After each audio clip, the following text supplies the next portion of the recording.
teman-teman semua, Soti Hontu. Perkenalkan, nama aku Meta dari Remaja VJDJ. Kita semua pasti tahu kan tentang Fakultas Kedokteran. Fakultas yang kayaknya persaingan untuk masuknya aja udah ketat banget.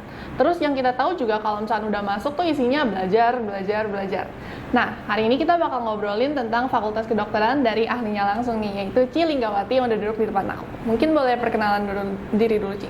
Oke. Halo teman-teman semuanya, Soti Hontu. Nama saya Linggawati, saya dari Fakultas Kedokteran Universitas Kristen Krida Wacana, dan saya dulu ya alumni juga ya dari Remaja VJDJ.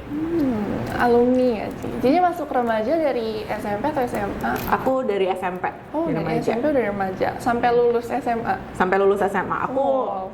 ini ya 2007 lulus SMA 2007. Aku masih jadi pembina juga, tapi Wow. setelah itu aku fokus ke kuliah. Oh, oke.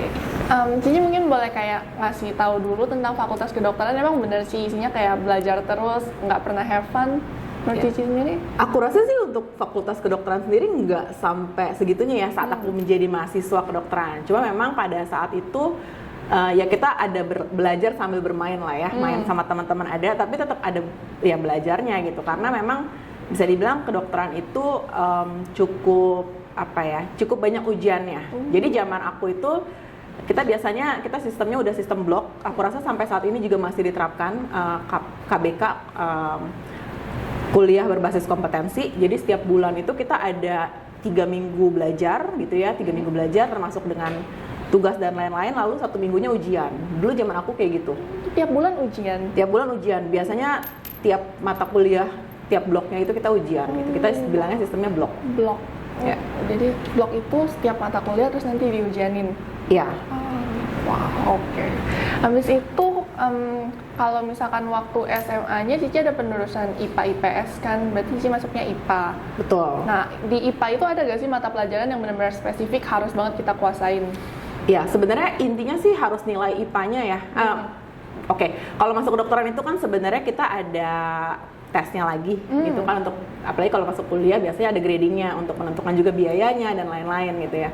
Tapi ya pastinya untuk bisa masuk ke IPA sendiri kan ada nilai-nilai tertentu yang harus menonjol biar bisa masuk di IPA gitu ya, seperti pastinya biologi, kimia, fisika, matematika. Itu kan empat mata pelajaran yang waktu misalnya sebelum penjurusan IPA IPS itu harus dikuasain. Paling nggak nilainya cukup lah untuk masuk di IPA. Dan biasanya memang kalau untuk masuk kedokteran harus dari jurusan IPA. Dari jurusan IPA? Ya. Tapi fisika kepake gak sih di kedokteran? Fisika saat kuliah di semester 1 itu ada fisika dasar gitu. Ada fisikanya juga, tetap ada fisika, kimia, biologi itu tetap ada sih. Tetap belajar fisika. Tapi memang nggak kayak mungkin belajar percepatan dan lain-lain, nggak sampai seperti itu sih. Yang dasarnya aja lah. Ya, fisika dasar. Selain kayak nilai-nilai gitu, ada lagi gak sih harus yang dipersiapin sih kalau misalnya masuk? Oke, kalau aku selalu bilangnya 3M. Ya, yang satu adalah mental, yang kedua itu mau, sama money. Ya, money ya nggak mungkin kita yang siapin ya, uang pasti dari orang tua gitu ya. Tapi uang itu salah satu poin yang juga harus dipersiapkan. Yang paling penting adalah mental dan mau sih menurut aku. Kenapa? Karena dunia kedokteran itu pada saat kuliahnya aja tuh udah bisa dibilang bukan berarti kita belajar terus, tapi ada hal-hal yang di luar belajar gitu. Misalnya kamu siap nggak untuk ketemu mayat untuk belajar? Itu pasti ada. Kita nggak mungkin sama sekali nggak belajar dengan ini ya. Biasanya kita belajarnya sama mayat kalau waktu masih awal-awal semester gitu ya. Untuk mempelajari bagian-bagian tubuh kan, ada tulang. Itu kan pasti kita belajarinnya benar-benar mayat ya. Biasanya mayat yang sudah diformalin ya, bukan mayat yang masih fresh yang kayak mayat-mayat berdarah-darah gitu, enggak, tapi biasanya udah diformalin gitu. Tapi kita mempelajari juga kan kayak apa struktur ototnya dan lain-lain gitu ya. Sebelum ke mayat dulu malah pernah kayak belajarin kodok dulu untuk otot, pergerakan otot. Terus kita gitu? kita ada bedah kayak gitu. Terus selain itu juga mentalnya itu satu, siap nggak ketemu kayak gitu. Terus misalnya ngelihat darah, karena pasti nanti kita akan belajar ambil darah, ya kan. Biasanya tuh saling ambil, saya ngambil punya teman ngambil punya saya gitu. Saat masih di kampus, sebelum kita turun ke pasien, pasti kan kita masih bisa belajar dulu ya, mesti bisa dulu baru turun ke pasien beneran kan. Biasanya kita saling ngambil gitu. Jadi itu juga siap nggak. Ada yang jangan sampai udah masuk gitu ya, giliran mau praktikum contoh yang ngambil darah itu terus tau dia aduh ternyata saya takut sama darah, pingsan gitu, itu kan sayang ya, jadi itu harus dipersiapkan juga. Terus mental yang berikutnya adalah yang pastinya sabar, karena kuliah kedokteran itu bisa dibilang ya long life study. Aku rasa semuanya juga long life study gitu ya, tapi kuliah kedokteran itu benar-benar, dan menjadi dokter itu benar-benar harus belajar dan belajar gitu. Jadi nggak akan berhenti belajar tentang kedokteran ya, bukan cuma tentang belajar tentang kehidupan, tapi belajar tentang kedokterannya juga gitu. Iya. Kedokteran Harus juga update terus. Sabar karena yang lain udah pada lulus, udah happy-happy, kita masih belajar ya. Kuliah kedokteran itu biasanya gitu ya, butuh waktu lebih panjang. Udah lulus pun nanti mungkin kita bisa bahas, udah lulus pun setelah jadi dokter, program pemerintah biasanya mengharuskan kita untuk internship dulu, gitu. 1 tahun lagi baru bisa menghasilkan uang sendiri gitu. Wow. Dan yang pasti satu lagi yang tadi aku bilang, kemauan itu harus datang dari diri sendiri. Kenapa? Ketika itu dipaksakan oleh orang tua tapi kita yang menjalani, itu agak susah. Kalau misalnya di-combine antara maunya orang tua terus kita juga mau, akhirnya kita juga dengan ikhlas melakukan itu, mungkin kita akan bisa lebih kali mudah ya untuk menjalaninya gitu. Gitu sih. Jadi waktu awal kuliah itu ada mata kuliah yang dipelajarin tuh apa aja ya? Kayak Pada saat udah di fakultas kedokteran ya. Di fakultas kedokteran. Oke, aku bawa contekan ya. Kalau ini soalnya udah lumayan lama aku lulus di 2012. Jadi pada dasarnya kuliah kedokteran itu dibagi menjadi, sampai kita lulus dokter dari masuk kuliah itu dibagi menjadi 2. Kita mulai dengan yang namanya program studi sarjana kedokteran. Nah, ini 3,5 tahun. 3,5 tahun. Kalau ini kita ngomongin kalau lancar gitu ya, kalau lancar. Jadi dimulai dengan mata kuliah umum, terus ada kayak dasar-dasar biologi, kayak tadi fisika, kimia juga masuk di sini gitu ya, fisiologi dasar, terus udah gitu penulisan ilmiah, itu dasar penulisan ilmiah kita juga harus tahu, karena di awal semester dan di akhir nantinya, di akhir tahun ajaran sebelum kita lulus jadi FK itu juga kita diminta untuk nulis penulisan ilmiah. Terus nanti di tengah-tengah itu ada, kita belajarin dulu yang normal, kita bilangnya sistem fisiologi. Jadi belajarin yang normal dulu, mulai dari otot. Jadi tiap blok tuh yang tadi aku ceritain, tiap blok ada dari otot. Misalnya bulan ini kita belajarin tentang otot sama tulang, lalu bulan berikutnya tentang otak. Ya kan, otak juga walaupun cuman kelihatannya kecil gitu, tapi banyak banget bagian-bagian yang harus dipelajarin. Terus nanti bagian jantung, terus hati, terus saluran cerna gitu. Jadi tiap bagian itu kita akan ada kayak 3 minggu kuliah, 1 minggu ujian. Seperti itu. Terus setelah pelajarin yang normal, kita pelajarin yang kita sebutnya patofisiologi. Tadi yang normal adalah fisiologis ya, normal. Lalu kita pelajarin yang patofisiologi, itu yang tentang penyakitnya, termasuk nanti kita pelajarin obat-obatannya, termasuk cara bikin obat gitu ya, kayak nanti dibikin puyer, perhitungan dosis bagaimana dan lain-lain, itu kita juga pelajarin. Terus juga ada kayak pemeriksaan jaringannya, misalnya di penyakit kayak tadi ya, di otot dan tulang, terus hasil pemeriksaan di laboratoriumnya atau kayak mikroskopnya seperti apa, itu kita pelajarin juga. Jadi kita benar-benar pelajarin semuanya sih secara keseluruhan. Secara keseluruhan gitu ya. Oke. Cici selama kuliah ada suka dukanya, Mimi?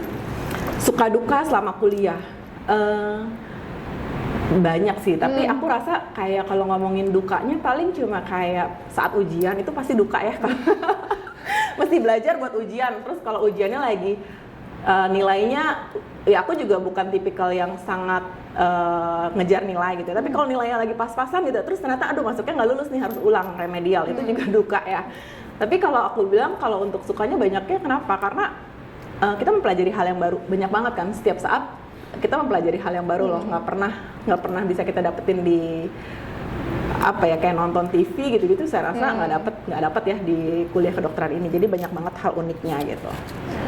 Terus ya mungkin yang kadang-kadang menjadi hal-hal yang bisa dibilang jadi dikeluhkan sebagai mahasiswa kedokteran adalah ya karena saking banyaknya ujian, kadang-kadang juga kayak liburan keluarga itu aku bisa ketinggalan gitu ya.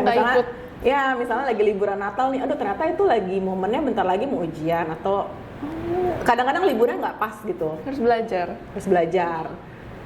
Apalagi kalau nanti pas udah dunia, tadi aku cerita lagi dunia ini ya, esket 3,5 tahun gitu ya. Apalagi udah dunia koas tuh 1,5 tahunnya, yang buat kita menempuh ke kedokterannya. Ya itu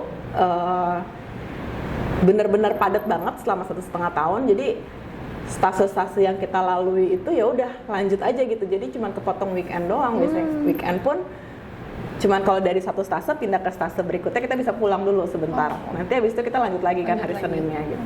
Waktu koas itu Cici kan harus ke rumah sakit, praktek di stase-stase gitu kan. Iya. Rumah sakitnya itu udah disediain dari universitasnya kah atau kita harus nyari sendiri? Kalau dari kampus aku kebetulan memang udah disediakan.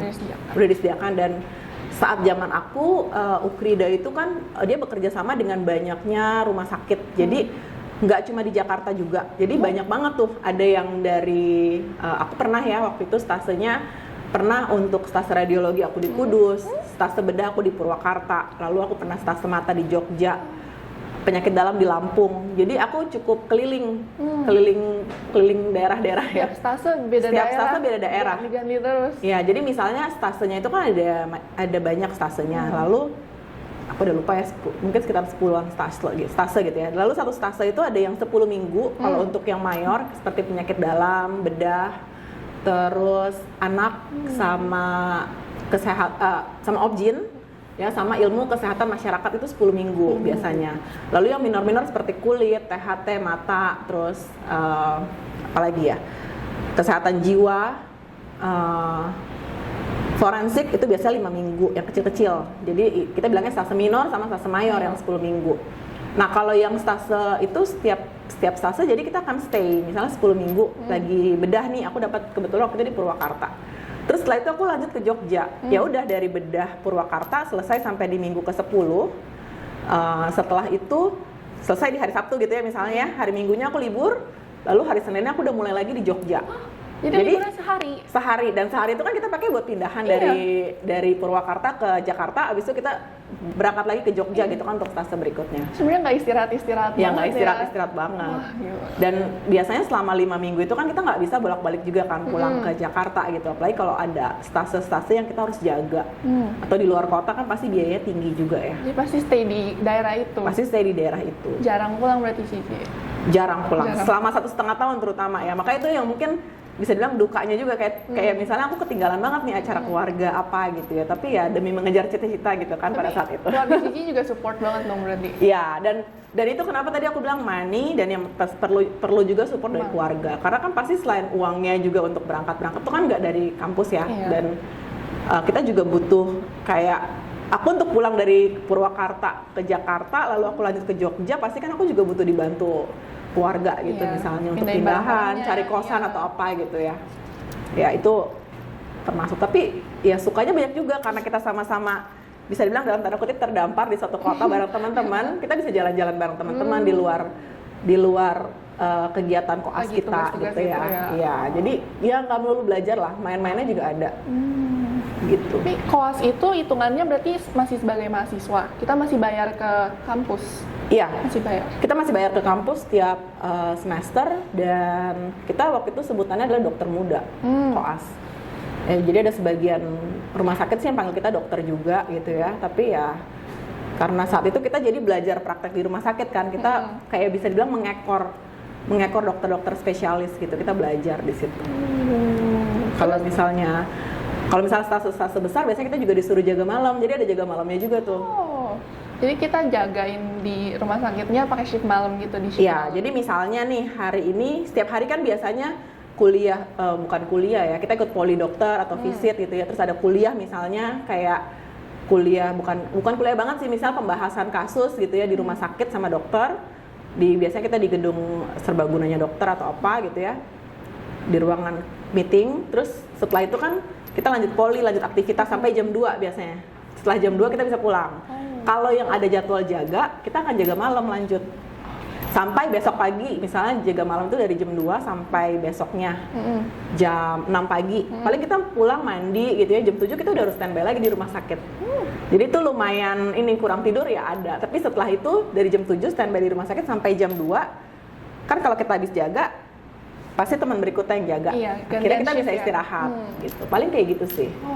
Itu pasti semua kebagian, terutama untuk di stase mayor yang tadi aku bilang yang 10 minggu itu. 10 minggu ya, 5 mata kuliah besar itu pasti ada jaga malamnya biasanya. Abis koas internship. Abis koas kita Habis koas kita dilantik menjadi dokter. Kita sudah statusnya dokter. Kita sudah mendapatkan surat tanda registrasi.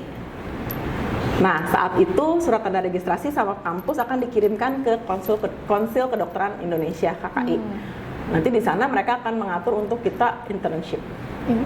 Ya, apa sih internship? Biasanya banyak yang nanya tuh. Jadi internship itu kita sudah tidak lagi mahasiswa, kita sudah dokter, tapi kita tetap kita bisa bilang dalam tanda kutip mengabdi dulu lah ke negara gitu ya. Jadi ada rumah sakit yang akan menerima dokter internship di sana. Kita benar-benar praktek sebagai dokter karena kita sudah dokter. Tapi kita juga melihat kita juga belajar lah dari sana gitu. Jadi kayak kita benar-benar real dokter melakukan kegiatan tapi nggak langsung masuk dunia kerja gitu. Kita masih statusnya dokter umum. Dokter umum, sudah dokter umum. Tapi sebelum itu di tengah-tengah antara koas ke internship, di tengah-tengah itu kita ada yang namanya ujian kompetensi dokter Indonesia. Apa tuh, Ci? Jadi ujian kompetensi dokter Indonesia itu untuk menyeragamkan sih, lebih ke menyeragamkan. Misalnya kan ada fakultas kedokteran swasta, ya kan, yang kayak aku kan swasta, ada yang di fakultas kedokteran negeri kan, yang kayak UI gitu ya, Unpad misalnya. Nah itu kita semua harus ikut yang namanya UKDI, ujian kompetensi dokter Indonesia. Jadi semuanya memiliki kompetensi dasar yang sama. Ya. Kalau misalkan kita kuliah kedokteran tapi di luar negeri, gimana tuh, Ci? Nah, kalau kuliah kedokteran di luar negeri itu sebenarnya menurut aku ketika kamu memilih kedokteran, mungkin kamu harus menentukan kalau kamu mau menentukan kuliah kedokteran, aku merasa lebih baik kuliahnya di Indonesia. Karena kalau kuliah di luar negeri itu kamu harus ada penyetaraan dulu. Gitu di Indonesia lagi gitu ya. Walaupun dan biasanya itu dibuka sama universitas negeri. Walaupun mungkin sekarang dengan peraturan Kemenkes yang baru, peraturan Menkes yang baru ada perubahan di situ. Tapi pasti kan yang dipelajarin juga beda karena endemiknya Indonesia kan beda ya, penyakit-penyakitnya juga beda gitu kan yang dibandingkan di luar. Terus mungkin selain itu masyarakat ya, maksudnya daya belinya beda, availabilitas obatnya juga beda sama di luar negeri gitu. Dulu sih teman-teman aku banyak yang juga ambil kedokteran di Cina misalnya. Di China banyak banget kan, tapi pulang ke Indonesia akhirnya kalau dia nggak ambil penyetaraan, ya dia nggak bisa praktek, dia nggak bisa dapat STR. Nggak bisa, jadi kayak dalam tanda kutip tidak diakui sebagai dokter di Indonesia gitu. Harus ikut penyetaraan dulu baru bisa. Kalau misalnya penyetaraan itu berapa tahun sih? Penyetaraan itu kayaknya sekitar 2 tahun ya. 2 tahun? Wow. 2 tahun lagi. Jadi makanya mendingan ambil di Indonesia aja kan. Bayar lagi? Bayar sih harusnya ya, dan itu ada ngantri juga kayaknya. Gitu. Makanya banyak yang akhirnya setelah kerja di luar gitu ya, setelah kuliah di luar untuk kedokteran, akhirnya kayak di Indonesia nggak praktek, tapi lebih kerja di farmasi atau di perusahaan-perusahaan yang tidak membutuhkan STR. Nggak perlu disetarain dulu gitu kan? Ya, karena kan harus ada surat tanda registrasi. Kalau udah penyetaraan baru bisa dapat surat tanda registrasi. Ya, seperti itu. Kalau misalnya internship itu kita digaji berarti? Internship kita digaji sama pemerintah. Sama? Aku nggak tahu sekarang ya, tapi zaman aku dulu, aku internship tahun 2013 aku berangkat internship, itu aku digaji 1,2 juta setiap bulannya. Jadi tetap pasti digaji sama orang tua. Biayanya masih sama orang tua karena waktu itu aku ingat banget 1,2 juta gaji internship aku. Kosan aku waktu itu aku dapetnya di Manado, di kota Manado. Kosan aku di sana 1,2 juta. Jadi memang benar-benar cuma buat bayar kosan doang. Sisanya ya kita tetap masih dari orang tua gitu. Internship berarti juga di luar daerah gitu, Ci? Iya, internship saat aku sih waktu itu daerahnya belum banyak, tapi aku rasa sekarang lumayan banyak gitu ya. Dan pemilihannya kalau dulu kayaknya kita harus daftar biasa manual, kalau sekarang tuh dengar-dengar udah bisa online, terus nanti bisa dapet yang di Jakarta juga. Ada junior aku juga yang dapetnya di Jakarta gitu. Kalau sekarang sudah lebih terbuka untuk internship. Kalau dulu itu kan bisa dibilang internship itu baru dimulai setelah KBK. Yang tadi aku bilang kuliah berbasis kompetensi itu, yang sistemnya blok. Jadi untuk dulu kan sebelum kurikulum yang baru ini, dulu tuh mereka sistemnya kan masih kurikulum lama, jadi lulusnya lebih lama, 6 tahun, 7 tahun gitu ya. Sedangkan pas zaman aku itu kan 5 tahun aja, tapi harus ditambah sama internship gitu. Dan saat itu kalau nggak salah saat itu penerapan internship itu dan KBK itu baru mulai 2005 di FKUI, lalu di FK aku itu 2006, dan itu masih diterapkan sampai sekarang sih setahu aku. Internship berarti kita nggak bisa milih kita mau di rumah sakit mana? Rumah sakitnya itu ditentukan kayaknya. Sudah ditentukan. Saat aku sih karena waktu itu belum banyak ya, karena kan aku termasuk angkatan awal internship ya. Waktu itu sih kayaknya aku dapat bisa milih kota, tapi aku nggak bisa milih rumah sakit. Sakitnya di mana? Ya. Gitu. Dan kita dibagi berdasarkan grup-grup, kayak aku waktu itu kebetulan dapat berenam sama teman-teman kuliah aku, teman-teman kampus aku juga dari fakultas yang sama, dari universitas yang sama. Dan waktu itu aku gabung sama kelompoknya dari UI waktu itu juga gitu, tapi beda rumah sakit. Ya. Itu berarti grup dalam satu daerah? Ya. Jadi kita ada grup besar dalam satu daerah yang sama-sama dikirim ke Manado, misalnya internship di Manado. Ada waktu itu dari Ukrida, dari UKI, dari UI waktu itu. Internship berapa tahun sih? Internship 1 tahun. 1 tahun. Ya, jadi pemerintah akan menyediakan tiket pesawat pergi, terus gaji selama setahun itu, sama tiket pesawat pulang. Udah, sisanya terserah kamu. Berarti kalau untuk tinggalnya kita harus cari sendiri. Cari sendiri tempat tinggal, ya, dan lain-lain. Jadi cuma dikasih tahu nanti kamu wahananya di sini, misalnya di rumah sakit A, di puskesmas B gitu ya, biasanya di daerah yang masih cukup dekat. Ya udah, nanti kamu akan diatur di sana gitu. Mereka ada PIC-nya untuk setiap internship. Jadi kita kuliah kedokteran yang tadi SKET itu 3,5 tahun. 3,5 tahun. Lalu koas 1,5 tahun. 1,5 tahun, lalu internship. Itu selesai baru jadi dokter umum. Baru jadi dokter umum. Sebenarnya kalau dari setelah koas itu udah title kita sudah dokter. Tapi surat tanda registrasi kamu yang STR tadi, STR itu kan dipakai untuk ngurus surat izin praktek. Nah, STR kamu masih ditahan, kamu masih dapetnya yang kopi. Kamu harus lulusin internship dulu baru bisa baru bisa praktek di Indonesia. Kalau kamu misalnya habis itu udah deh saya mau ambil S2 di luar negeri gitu ya, tanpa ikut internship nggak apa-apa. Kalau keluar negeri, tapi ntar begitu mau praktek di Indonesia tetap harus penyetaraan. Jadi terserah penyetaraannya juga bisa kalau kuliah di luar negeri balik sini. Tapi teman-teman aku ada beberapa yang sampai sekarang nggak balik. Jadi dia setelah lulus jadi dokter, setelah selesaiin koas, dia lulus jadi dokter, dia ambil penyesuaian di luar, dia lanjut praktek di luar. Jadi dia nggak balik sampai sekarang. Jadi prakteknya di luar? Jadi dia prakteknya di luar gitu. Ya itu bisa juga kalau mau kayak gitu. Karena aku juga kebetulan waktu itu 1/3 dari angkatan aku kan anak Malaysia, gitu ya. Mereka lanjut di luar ya udah gitu. Nggak perlu nungguin internship. Internship itu cuma yang internship dan UKDI yang tadi aku bilang UKDI, ujian kompetensi dokter Indonesia itu cuma buat yang mau praktek di Indonesia. Jadi kan kalau misalkan nih kita kuliahnya di luar negeri terus kita ke Indonesia kita harus ikut penyetaraan. Tapi kalau misalkan kita kuliahnya misalkan pertamanya di Indonesia terus kita mau ngambil spesialisnya di luar negeri, kita harus ada penyetaraan juga atau enggak sih? Kalau kamu tetap mau praktek sebagai spesialis, misalnya banyak juga yang S1 di Indonesia, spesialis di Filipina, lebih mudah gitu kan misalnya. Balik ke Indonesia mesti penyetaraan lagi 2 tahun. Itu yang aku ini sih, senior aku juga banyak juga yang kayak gitu, ambil di Filipina, karena kebetulan zaman itu aku nggak tahu ya sampai sekarang masih atau enggak, tapi Ukrida itu sempat ada kerjasama juga sama universitas di Filipina. Banyak yang ke Manila gitu ya, atau Filipina, kotanya aku nggak terlalu ingat. Tapi balik ke sini ya dia harus penyetaraan lagi. 2 tahun itu. 2 tahun itu. Terus baru bisa buka praktek sebagai dokter spesialis. Baru bisa buka praktek sebagai dokter spesialis. Jadi kalau misalnya kamu tidak melakukan penyetaraan, misalnya habis dari kedokteran di Indonesia, terus kamu keluar tidak penyetaraan untuk balik lagi, ya kamu tetap terakhir STR-nya adalah STR dokter umum, spesialisnya tidak diakui lah dalam tanda kutip gitu. Jadi ini ya, tinggal pilihannya aja. Kalau misalnya Cici kan di Ukrida ya, Ya. Di Ukrida buka buat pendidikan spesialis kah? Atau Cici habis dari dokter umum di Ukrida terus Cici harus cari universitas lain buat spesialis? Ukrida saat ini untuk spesialis, kalau spesialis nggak ada sih. Biasanya kalau spesialis itu universitas negeri, kayak di Indonesia, kayak di Jakarta sendiri mungkin FKUI ya, UI yang ada spesialisnya. Terus kalau di Bandung di Unpad, di Pajajaran. Kalau misalkan kita spesialis itu berapa tahun lagi, Ci? Spesialis tergantung kamu ambil spesialisnya apa ya, 4 tahunan kurang lebih. 4 tahunan. Iya. Wow.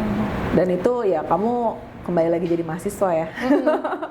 Kalau saya sendiri saya nggak tertarik untuk ambil spesialis sih. Oh, sebutan mahasiswa spesialis itu residen? Ya residen, biasanya kalau kayak ketemu di rumah sakit yang udah dokter terus dia lagi ambil spesialis, biasanya disebutnya residen. Itu digaji juga?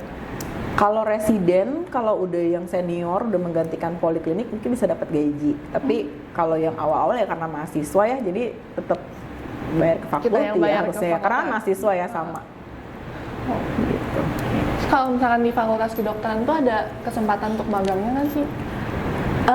Ya kalau misalnya sebagai mahasiswa sih so far kalau di kampus aku nggak ada magang seperti itu. Jadi magangnya ya kita bisa bilangnya internship itu loh. Oh, internship. Setelah lulus. Jadi pada saat kuliah bisa nggak sambil magang? Enggak sih. Kalau nggak ada opsi ya magang jadi misalnya asisten laboratorium atau apa gitu, waktu zaman aku sih nggak ada. Nggak ada. Nggak ada. Nggak tahu kalau sekarang ya, karena udah 12 tahun berlalu. Ya aku lulus aja dari 2012 loh. Dari koas, jadi dokter aku udah dari 2012 pelantikan aku, jadi udah lama. 2012 tuh lulus internship? Lulus kedokteran. Ya, jadi dokter. Jadi 2012 itu aku pelantikan dokter dan UKDI. Nah, waktu itu kita sempat nunggu tuh ada masa tunggu. Aku lanjut di internshipnya di 2013 Februari. Jadi 2013 Februari sampai 2014 Februari. Baru setelah itu aku baru mulai kerja 2014. 2014 setelah internship aku baru mulai masuk dunia kerja. Jadi itu cukup lama ya. Kalau misalnya bilang tadi angkatan aku angkatan 2007 lulus SMA dan masuk kuliah gitu kan. Jadi sekitar 7 tahun lah kamu baru bisa kerja. Itu kalau bisa dibilang kalau langsung lulus belum ada pengulangan atau kayak masih ikut ulang semester gitu ya. Itu kalau memang langsung lulus itu kurang lebih 7 tahun sampai kamu bisa praktek. Gitu. Jadi harus sabar. Waktu dulu Cici skripsinya tuh gimana sih kalau kedokteran? Oke, kalau skripsi kedokteran itu, jadi kalau kedokteran itu kita lebih ke waktu esket ya, terutama waktu sebelum kita sarjana itu kita dimintanya buat bikin tulisan ilmiah sih. Makanya tadi ada tulisan dasar penulisan ilmiah gitu ya, kita diminta untuk nulis penulisan ilmiah. Nah setelah itu kita kan koas. Koas juga biasanya kita bikin kayak aku sih dulu sebutnya pilot project gitu. Jadi kita bikin project juga, terus kita bikin penulisan juga gitu, semacam kayak. Tapi bukan sampai kayak penelitian kayak semacam tesisnya S2 itu kan penelitian. Jadi kita harus meneliti pasien dan segala macam. Enggak sampai penelitian seperti itu, tapi kayak ngumpulin data sih ada. Jadi lebih ke penulisan ilmiah kita istilahnya. Bukan kayak skripsi. Tapi mungkin isinya mirip kali ya sama skripsi ya. Itu syarat kelulusan gitu. Salah satu syarat kelulusan. Kita harus kita harus lulus. Terus dari itu kita juga kan ada sidangnya ya, mirip lah sama skripsi sebenarnya, cuma mungkin istilahnya aja kita nggak istilahkan itu skripsi, tapi lebih ke waktu itu aku lupa sih istilahnya apa, tapi lebih ke penulisan ilmiah jadinya. Dan kita juga ada presentasi, ditanya-tanya gitu ya, kita ada kumpulin data dari waktu itu terutama di stasenya ilmu kesehatan masyarakat, public health, kita kumpulin data gitu ya dari kuesioner, mirip lah kayak skripsi sebenarnya ya. Tapi ada pengolahan datanya juga dan lain-lain gitu, mirip. Itu kalau misalnya nggak lulus, berarti nggak bisa ikut koas dulu? Ya harus revisi kalau kayak gitu. Dan setelah koas pun di sesi-sesi di stase-stase akhir public health itu kita juga mesti bikin. Kalau kita tersidang, kalau kita nggak lulus ya ulang lagi. Nggak koas sih, stase itu aja. Stasenya aja. Bisa stase itu atau bisa diminta ulang untuk penulisannya, tergantung dosennya aja. Nggak ulang 1,5 ini ya, 1,5 tahun gitu ya. Kamu tahu nggak, koas itu semua teman-teman koas itu aku selalu bercandain kalimatnya adalah ini. Koas itu adalah terlalu indah untuk dikenang, terlalu sadis untuk diulang. Karena memang sadis banget gitu. Kamu bayangin aja kita bisa kurang tidur selama beberapa hari gitu kan. Terus dia gitu nggak bisa pulang ke rumah orang tua. Terus ya jauh dari rumah gitu ya. Homesicknya ada, capek jaga. Kita masih harus belajar, mau ujian. Belum kalau dapatnya konsulennya galak gitu. Jadi ya itu kita selalu bercandanya itu. terlalu indah untuk dikenang karena seru kan bareng teman-teman jalan-jalan di luar kota gitu misalnya Tapi ada kalau waktu disuruh jadi. ulang nggak mau lagi. Tapi ya terlalu sadis kalau disuruh ulang gitu. Jadi jangan sampai ngulang deh. Kalau misalnya waktu koas gitu, Cici sering nginep-nginep di rumah sakit gitu sih. Iya, kalau kita jaga malam kan mau nggak mau kita nginep kan. Iya. Even kayak aku nggak tahu ya, mungkin beberapa orang menganggap kayak apa ya, rumah sakit itu serem gitu ya. Saat kamu udah capek, kayak tadi aku bilang, kamu udah dari pagi sampai siang, lanjut malam sampai besok paginya sampai siang lagi. Itu kamu bisa tidur di mana aja sih. Kalau aku bahkan dulu pernah jaga malam di ICU yang ya dengan kamu mungkin pernah masuk ICU nggak? Yang kondisinya selang di mana-mana, bunyi kan bip bip bip segala macam gitu ya. Ada kamar kosong, kebetulan waktu itu mungkin perawatnya baik gitu ya, aku dikasih istirahat di situ gitu. Atau kita biasanya ada ruangan dokter gitu ya. Jadi kalau koas tuh kita bisa tidur di mana aja sih ketika capek gitu. Udah nggak mikirin serem apa enggaknya ya? Udah nggak mikirin serem atau enggaknya. Bahkan dulu waktu forensik juga, aku ingetnya kita ada jaga malam, kamar jaganya juga cukup serem gitu ya, di atas ruang jenazah gitu. Ya udah ngantuk tidur aja mau gimana. Wow. Jadi ya itu salah satu juga, makanya aku bilang tadi balik lagi mau kuliah kedokteran itu mental. Jadi mentalnya harus siap gitu untuk segala kondisi. Kan kalau misalkan Cici belajar kedokteran, misalkan kayak belajar tentang struktur tulang manusia, itu Cici belajarnya di mayat. Jadi ada praktikumnya, kita namanya praktikum anatomi, tapi kita juga ada bukunya gitu. Dulu ada 2 macam buku yang terkenal, namanya Netter sama Sobota gitu. Itu 2 buku yang kayak kita harus baca kemana-mana bawa-bawa gitu ya. Tapi karena terus terulang sampai ke semester akhir gitu ya, jadi akhirnya kamu hafal nih gitu. Awalnya kan namanya aneh-aneh gitu ya, radius, ulna, femur, apa sih istilahnya gitu kan. Tapi ketika kamu ulang lagi nanti udah di blok berikutnya kamu ulang lagi keulang lagi, pasti disebut lagi, lama-lama hafal sih. Gitu. Dan tadi aku juga lupa sebutin gitu ya, ini ada yang namanya skill lab. Jadi kayak nyuntik gitu ya, sebelum kamu nyuntik ke temen, kita belajar dulu ke dummy. Waktu di awal-awal semester awal itu kita ada belajar dulu sebelum nyuntik ke teman beneran. Pas masih di fisiologi kita belajar dulu ke dummy, ke boneka gitu. Itu ada juga. Itu disediain dari universitas? Disediain dari universitas. Jadi itu kayak semacam praktikum tapi ke boneka, per kelompok gitu. Itu kita belajar juga. Kalau misalnya yang tadi sih praktek ke mayat, itu mayatnya juga disediain dari universitas atau kita harus keluar biaya sendiri? Kita disediain dari universitas, tapi itu biaya masuk di dalam ya biaya kuliah. Jadi kayak uang kuliahnya itu udah termasuk kuliah sama ada praktikumnya, itu udah termasuk lah paket. Nah mungkin tadi sempat ada yang tanya sama aku juga soal jurusan, terus soal penjurusan yang ada kita bisa ambil apa gitu ya. Kalau kedokteran sih dari semester 1 sampai lulus esket semester 7 itu kita ambil satu paket semuanya. Jadi nggak ada tuh yang kayak aku ambilnya cuma berapa SKS, antara teman beda ya, itu harus full udah satu paket. Jadi satu semester ada berapa blok ya, itu ikutin yang tadi aku bilang, blok-bloknya tuh ada gitu. Berapa belas blok ya, aku agak lupa sih untuk blok-bloknya, tapi itu cukup banyak, udah paket. Terus kalau misalnya di fakultas kedokteran, peluang kerjanya selain jadi mungkin dokter praktek sendiri atau praktek di rumah sakit, itu ada yang lain lagi nggak sih? Ada. Nah ini yang mungkin juga nggak kebayang sama aku juga, termasuk aku juga gitu ya, waktu aku pilih mau jadi dokter, waktu aku pilih ambil fakultas kedokteran, pikirannya kan adalah dokter pasti ujungnya nanti praktek ketemu pasien gitu ya. Ternyata banyak banget peluang pekerjaan yang tidak berurusan sama pasien tuh ada juga. Kayak sekarang aku sendiri, aku nggak ketemu sama pasien secara langsung. Ya, jadi memang ada, kalau untuk peluang karirnya ada 2 tuh ya, ada yang klinisi sama yang non klinisi. Yang klinisi tadi yang ketemu pasien, mungkin di rumah sakit, lalu kayak praktek pribadi, betul. Terus mungkin mau lanjut ke mau lanjut spesialis atau ambil, kan sekarang lagi ngetren juga kecantikan, dokter kecantikan gitu. Itu sih kita bilangnya dokter umum atau general practitioner yang ambil kursus tambahan kecantikan. Nah, kalau itu yang klinisi ketemu pasien. Kalau yang nggak ketemu pasien itu ada banyak. Salah satunya adalah di perusahaan farmasi. Sebagai medical bisa. Kalau mau lebih ke otaknya marketing, mau sebagai marketing itu juga bisa masuk biasanya. Terus bisa sebagai pharmacovigilance untuk yang kayak untuk efek samping obat.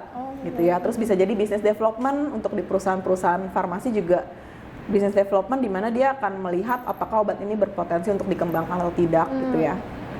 Terus selain itu yang non klinisi itu juga ada sebagai manajemen di rumah sakit. Itu juga kita nggak ketemu pasien walaupun kerja di rumah sakit gitu ya. Manajemen administrasi rumah sakit itu ada spesialisnya juga. Bukan spesialis lah, S2 gitu ya. Title-nya MARS. MARS itu manajemen administrasi rumah sakit. Itu jadi kayak lebih ke manajemennya, bukan ke klinisinya gitu. Terus juga bisa jadi peneliti, clinical research, itu juga di Indonesia saat ini aku rasa udah cukup banyak berkembang juga gitu ya, perusahaan-perusahaan yang menyediakan CRO untuk clinical research. Terus bisa juga sebagai dokter asuransi. Ya. Berarti kalau Cici sendiri di bidang non klinisi? Aku non klinisi. Jadi setelah aku lulus internship waktu itu setelah selesai ya, bukan lulus, setelah selesai internship 2014 Februari, aku sempet tuh jadi dokter umum gitu ya, jaga UGD gitu. Tapi kok ternyata aku lebih mikir, pas aku dapat tawaran kerja di perusahaan farmasi, waktu itu perusahaan farmasi lokal. Terus aku pikir kok kayaknya ini lebih ada jenjang karir soalnya. Jadi dari staff terus manager bisa jadi director gitu suatu saat nanti. Terus aku pikir kayaknya menarik gitu kerja di sini. Jadi aku coba dulu. Toh walaupun awal-awal masih banyak yang skeptis ya, apalagi teman-teman angkatan aku sendiri yang banyak nggak tahu tentang kerja di perusahaan farmasi itu seperti apa gitu ya. Banyak banget yang skeptis, berpikir bahwa sayang dong, lu kuliah jadi dokter 5 tahun, internship, tapi nggak ketemu pasien, nggak praktek sebagai dokter gitu ya. Terus malah mereka banyak yang mikir aku jualan obat gitu. Terus aku bilang ini bukan sesuatu hal yang, maksudnya beda. Jualan obat sama ini kita mengedukasi terkait dengan obat gitu. Karena kan butuh juga dong, nggak semua obat kita pelajari, terutama saat ini ya, nggak semua obat kita pelajari di kuliah. Kayak tadi aku bilang, kuliah ke dokter itu, jadi dokter itu long life study gitu ya. Dunia bergerak terus, terus juga penyakit bertambah terus, obat-obatan tentunya juga berkembang gitu kan. Contohnya dulu lah, mana kita belajarin COVID sih waktu kuliah gitu kan, terus tiba-tiba ada COVID dan harus ada penanganannya dong. Nah itulah bisa dibilang salah satu yang dilakukan sebagai perusahaan farmasi gitu. Ya bukan cuma itu obat, kalau aku terutama juga bergerak di diabetes, terus jantung dan juga ginjal gitu ya. Jadi dulu mungkin waktu zaman aku kuliah belum ada nih obatnya gitu ya, sekarang udah ada obat yang lebih bagus gitu. Jadi itu yang kita lakukan. Dari luar kita bawa masuk ke Indonesia gitu ya, kita yang mempersiapkan biar bisa diterima di BPOM misalnya. Lalu kita juga mengedukasi dokter-dokter lain atau membawa dokter untuk mengedukasi dokter-dokter lain gitu ya tentang obat ini bagaimana gitu ya. Dan ya kita jadi bisa dibilang kayak membawa perkembangan obat baru ke Indonesia gitu. Jadi kayak gitu Cici sih. Kerjanya itu meneliti dulu obatnya, terus nanti Cici mengajukan ke BPOM, terus baru Cici kalau misalnya udah disetujuin, Cici yang edukasi ke dokter-dokter. Kalau penelitian langsung Indonesia jarang sih. Penelitian ini yang meneliti obatnya itu tetap misalnya dari perusahaan farmasi di luar gitu ya. Kalau aku kebetulan kerjanya aku pegang obat dari perusahaan Jerman ya, dari perusahaan Jerman, dan itu yang melakukan penelitian di sana gitu, di globalnya sana. Nanti ketika ini keluar penelitian juga butuh waktu ya, misalnya kayak sekitar 5 tahun atau berapa tahun gitu ya. Nanti begitu hasilnya sudah ada, kita dan bisa diterima misal di US FDA, kamu familiar nggak dengan kata-kata itu, seperti BPOM-nya tapi di Amerika gitu, atau di Eropa misalnya udah disetujui nih untuk penggunaan misalnya obat A untuk penggunaan penyakit tertentu gitu ya, kita bisa adopsi nggak di Indonesia. Nah itu yang kita akan bawa masuk kalau misalnya memang dibutuhkan di Indonesia, kita akan berusaha biar bisa diterima juga di Indonesia gitu. Dan termasuk kita paralel lah, saat kita bawa masuk ke Indonesia, kita juga mesti mengedukasi dokternya kan. Tentunya kan pasti kan butuh pertimbangan dari dokter-dokter sebagai klinisi dong. Ini perlu apa enggak sih di Indonesia gitu, terjangkau atau enggak di Indonesia gitu, bisa dibeli apa enggak, seperti itu sih. Itu salah satu pekerjaan yang nggak kebayang sebelumnya. Ya dulu kan cuma mikirnya ya udah pakai jas putih, pakai stetoskop, udah ketemu pasien gitu. Tapi ternyata banyak banget hal-hal yang menarik di luar itu juga. Gitu. Misalnya kalau yang peneliti, yang tadi aku bilang CRO sebagai penelitian gitu ya, itu apa namanya, mungkin populasinya penelitiannya di luar negeri ada, tapi populasinya kan orang-orang rasnya beda, Caucasian gitu kan. Di Indonesia kan kita rasnya Asia gitu kan. Mungkin mau bisa nggak sih diimplement di Indonesia kalau dengan rasnya orang Asia gitu, itu gimana? Itu juga kan mungkin butuh penelitiannya lagi, makanya dilakukanlah penelitian kayak gitu. Jadi itu hal-hal yang mungkin aku nggak pelajarin juga di kuliah gitu. Cici ada nggak hal menarik mungkin kayak fun facts tentang fakultas kedokteran yang kayak wah ini membedakan banget nih sama fakultas yang lain? Iya, aku nggak nyobain fakultas yang lain kan ya, jadi aku nggak tahu. Tapi yang pasti menurut aku yang menarik selama aku kuliah kedokteran, fun facts-nya adalah ya kita pelajarin semuanya gitu kan. Jadi hal-hal yang mungkin cuma nonton di CSI atau yang Korea itu yang Partners for Justice, kita cuma nonton gitu ya. Ternyata ini benar-benar kita bisa pelajarin gitu. Itu menarik sih, kalau aku termasuk yang penasaran dengan hal-hal yang seperti itu. Jadi aku seneng banget gitu waktu ya kayak anatomi yang tadi aku bilang, belajar mayat itu ya. Itu kan di apa semester kedua tuh kalau nggak salah. Di semester kedua kita udah langsung ketemu sama mayat waktu itu, yang udah udah diformalin gitu kan. Ya bentuknya sih sebenarnya kayak dendeng gitu, udah nggak kelihatan kayak utuh lah gitu, tapi ada tulangnya, ada kaki gede panjang gitu kan. Itu kan hal-hal yang kita nggak bisa temuin di tempat lain, tapi kan pastinya aku rasa juga sama. Misalnya jurusan yang lain pun belum tentu bisa ya pasti beda, tiap jurusan pasti ada khasnya masing-masing gitu ya. Kalau di kedokteran menurut aku itu sih menarik, kita bisa kepikiran oh ini harusnya kayak gini gitu ya. Terus misalnya apalagi zaman sekarang hoax ada di mana-mana, di setiap WA group gitu ya. Kita begitu baca konyol banget nih kayak gini, atau kita misalnya nonton sinetron atau nonton film-film yang even selangnya aja nggak kepasang gitu ya, pura-pura lagi koma gitu misalnya. Kita sebagai mahasiswa kedokteran langsung lihat, gila ini sih jelek banget. Maksudnya even dia bikin skenario aja jelek banget gitu. Kita bisa paham mungkin kalau orang awam nggak memperhatikan ke sana. Kayak gitu, kecelakaan kan. Terus dia masuk rumah sakit gitu ya. Iya, terus cara perbannya yang berantakan gitu ya. Terus padahal kalau misalnya di kedokteran harusnya nggak gitu gitu. Kalau film Korea aku merasa adegan-adegan kedokterannya mirip lah. Tapi kalau misalnya Indonesia kacau sih. Harusnya dia punya konsultan dokter gitu untuk bikin-bikin kayak gitu ya, biar lebih kelihatan real. Iya. Tapi itu yang aku bilang tadi, fun fact. Menarik. Kalau misalnya pengalaman pribadi Cici waktu koas, Cici paling suka stase apa? Oke, kalau koas kadang-kadang gini, setiap stase itu jadi menarik. Misalnya saat itu aku lagi di stase anak, kayaknya aku pengen jadi spesialis anak deh gitu. Biasanya gitu tuh. Misalnya lagi di stase kulit, menarik ya, karena kan kita lagi fokus ke penyakit-penyakit itu. Tapi setelah lulus, sebenarnya yang paling menarik buat aku adalah forensik.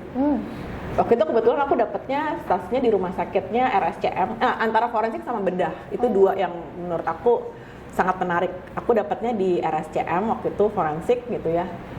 Ya seru aja, karena dari SMA aku juga suka baca detektif Conan gitu. Terus dari gitu aku sering nonton yang kayak gitulah, CSI gitu. Yang sekarang lagi aku nonton Partners for Justice, yang kayak memang forensik gitu, yang bisa tahu penyebab kematiannya. Menarik aja gitu, walaupun semua orang susah ya? Merasa itu susah, satu. Terus yang kedua, kok kamu nggak ketemu pasien malah ketemu mayat gitu. Tapi menarik aja gitu.